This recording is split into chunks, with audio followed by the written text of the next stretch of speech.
اللہ رب العالمین نے جہالت کو اندھاپن قرار دیا ہے۔ اللہ تعالیٰ قرآن کریم میں فرماتا ہے سورۃ الانعام آیت نمبر 50 میں، قُلْ هَلْ يَسْتَوِي الْأَعْمَى وَالْبَصِيرُ أَفَلَا تَتَفَكَّرُونَ، اے نبی آپ کہیے کیا اندھا اور بینا دونوں برابر ہو سکتے ہیں؟ وہ جو دیکھ سکتا ہے اور جو دیکھ نہیں سکتا ہے، کیا دونوں برابر ہو سکتے ہیں؟ افلا تتفکرون، تم غور کیوں نہیں کرتے؟ تم غور کیوں نہیں کرتے؟ دونوں برابر نہیں ہو سکتے ہیں۔ امام البغوی رحمہ اللہ اس کی تفسیر میں فرماتے ہیں، امام البغوی فرماتے ہیں الاعمى والبصیر، کہتے ہیں قال قتادہ الکافر والمؤمن، یہاں پر اندھا کون ہے اور بینا کون ہے؟ کہتے ہیں اندھا سے مراد کافر ہے اور بینا دیکھنے والا اس سے مراد مومن ہے، کیونکہ مومن اپنے علم اور ایمان کی روشنی میں دیکھتا ہے، کافر کے پاس نہ علم ہوتا ہے نہ ایمان ہوتا ہے، تو اندھے پن میں مبتلا ہوتا ہے۔ امام مجاہد رحمۃ اللہ علیہ فرماتے ہیں کہ اس سے مراد کون ہے؟ صرف کافر مومن نہیں، بلکہ کہتے ہیں الضال والمہتدی، اس سے مراد وہ ہے جو گمراہ ہیں، اور اس سے مراد وہ ہے جو ہدایت یافتہ ہے۔ یعنی اندھا کون ہے؟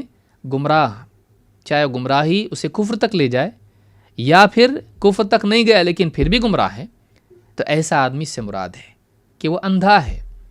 اور بینا کون ہے؟ دیکھنے والا، کہتے والمہتدی، جو ہدایت یافتہ ہے، جو اللہ کی طرف سے آئی ہوئی ہدایت کو اپناتا ہے، اس کی روشنی میں چلتا ہے، یہ بینا ہے۔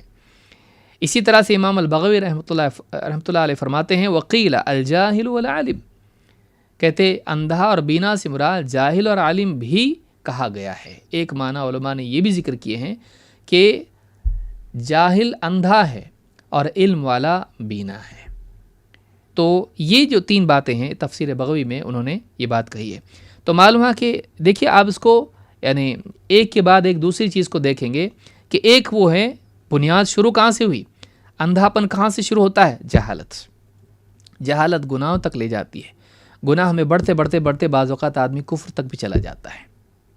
کبھی جہالت کفر میں لے جاتی ہے، اور کفر میں جانے کے بعد آدمی پھر بے تحاشا گناہ پر گناہ کیے جاتا ہے اور گمراہ ہو کر دور کی گمراہی میں چلا جاتا ہے۔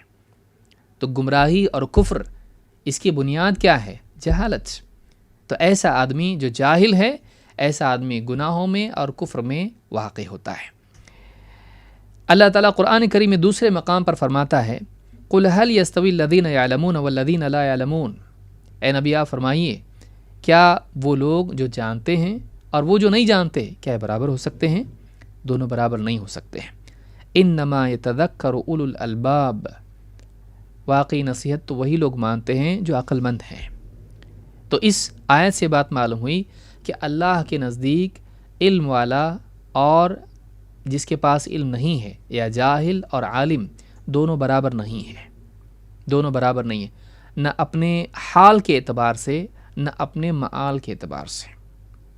ظاہر بات ہے کہ جو جانتا ہے وہ غلط نہیں جاتا ہے، جو نہیں جانتا ہے وہ غلط بھی نکل جاتا ہے، اور اپنے معال کے اعتبار سے، آخرت میں اجر و ثواب کے اعتبار سے، بلکہ اپنے مقام کے اعتبار سے بھی اللہ کے نزدیک دونوں برابر نہیں ہیں، اجر و ثواب کے اعتبار سے بھی دونوں برابر نہیں ہیں۔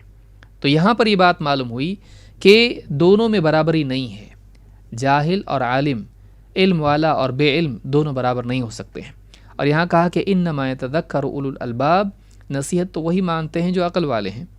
معلوم ہے کہ نصیحت کے ماننے کے لیے بھی عقل ہونا ضروری ہے۔ بہت سارے لوگوں کا حال آپ نے دیکھا ہوگا کہ نصیحت وہی لوگ اکثر نہیں مانتے ہیں جن کو نصیحت کی زیادہ ضرورت ہوتی ہے۔ کیوں؟ اپنی جہالت کی وجہ سے۔ بلکہ ایسے لوگ نصیحت کرنے والے کے دشمن بن جاتے ہیں جو ان کا بھلا چاہتا ہے۔ کیوں؟ اپنی جہالت کی وجہ سے۔ جہالت اتنی خطرناک ہے، وہ اپنا تو دشمن ہے ہی ہے، دوسروں کا بھی دشمن بن جاتا ہے اپنی جہالت کی وجہ سے۔ تو جو عقل مند ہے وہی نصیحت مانتا ہے، سمجھدار ہے، وہ سمجھتا ہے کہ نہیں یہ آدمی صحیح بات بول رہا ہے۔